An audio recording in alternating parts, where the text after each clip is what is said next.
I'm a newcomer to the issue of immigration. I was a college administrator for 27 years. That job ended in January, and I was asked to be a consultant for until an immigration bill was passed. So I'm an ordinary person. I don't have a political background. I became interested in immigration for humanitarian reasons. My fourth daughter is from China. When I went to China, I met people who were under religious persecution who wanted to come to the United States, and they told me the government wouldn't allow them to come. And I assumed they were talking about the communist government.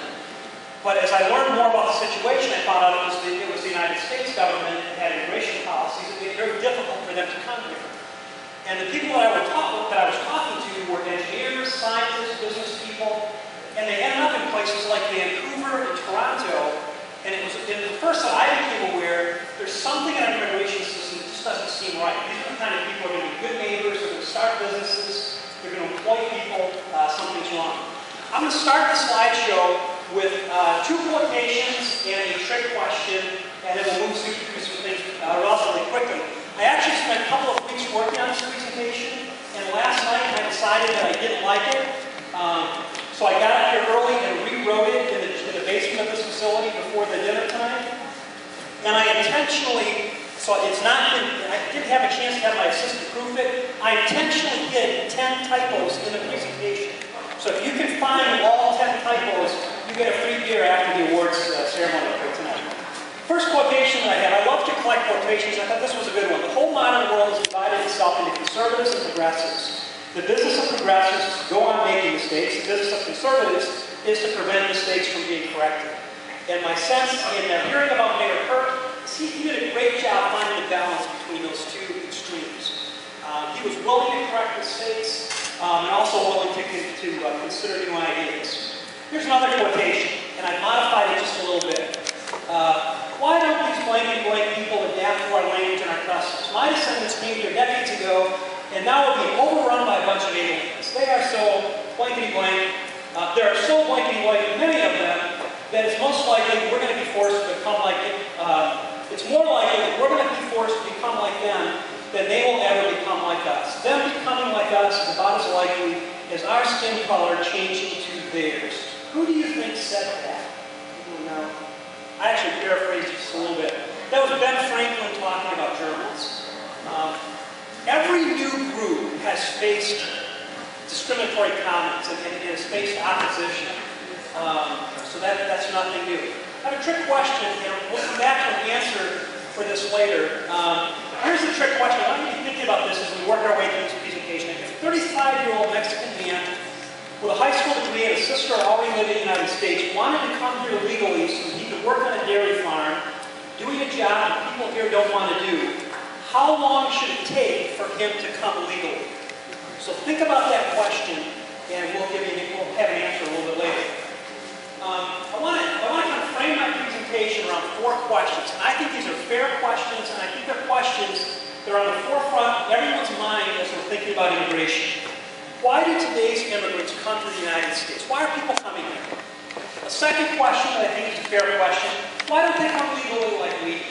I'm not an immigrant, but all of us are descendants of immigrants. At least the vast majority of us are, probably all of us in this group. And that's a question that I hear. It's like I'm for immigration, but I don't like this illegal business. Why don't they come legally? I'm going to talk about that a little bit. Do immigrants pose a national security risk? I'm working very hard on immigration reform, and every time I hear a negative news story that involves an immigrant, I just kind of cringe because it reinforces a stereotype that I think is unfair. And then the last question, is it fair to offer the amnesty? These, I think, are fair questions, and I want to kind of walk us through them. Why do immigrants come here from the United States? And I'm not going to read all of this for you, because I assume you're good readers, and I'm willing to send this to you. But the bottom line is they come here to work. The vast majority of them come from countries that are extremely poor or where there's political oppression, and they want to work hard. So they come for the same reasons immigrants came in the past. They come because the wages increase 3 to 10-fold when they cross the border. They come because they can be more productive here. And they come because they caught the vision of the American dream. From hard work in the United States, this is a place where you can support a family, you can worship freely, and you can build wealth. I borrowed some slides from a guy named Alex Narastra, who's an economics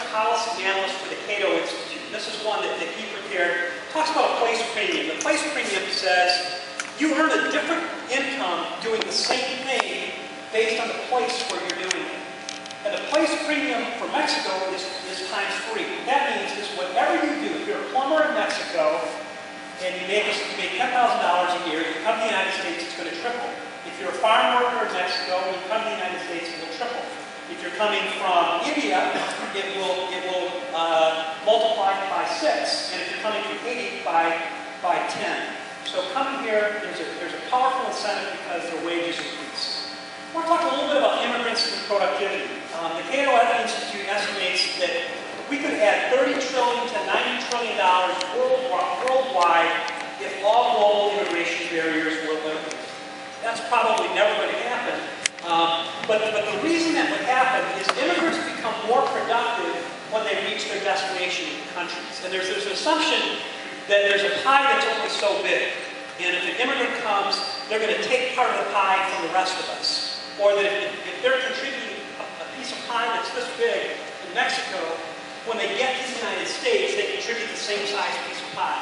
That isn't true. What happens is when they come to the United States, from whatever country we're talking about, they become more productive. And they become more productive because we have good property rights, we have capital for investment, it's a relatively secure place to do business, we have good contract rights, a stable government, and it's a good place to live and a good place to do business. That's what draws them here. I know that all of us are suspicious of government estimates, but the Congressional Budget Office estimates that the Senate bill that is passed would lower our deficit by $997 billion between now and 2033, largely by boosting productivity. Immigrants are also more entrepreneurial than native-born Americans, and many of you have stories or know of stories that attest to that. Immigrants are basically twice as likely to start a business as a U.S.-born Native American. Most of us are familiar with Andrew Carnegie. That's an old example. Someone who came to the U.S. from Scotland, built a business, and made billions of dollars. But there are lots of recent examples. If we had stricter immigration policies and kept immigrants out, we would not have Google, Intel, eBay, Yahoo, Sun Microsystems, or Sanmina CSI microconductor organization. Another thing you hear when people are talking about why people come to the United States, there's a myth, and the myth is people come here to kind of build the system. They come here because we're very generous people, and it's going to be a very easy life, and they're not going to have to work very hard.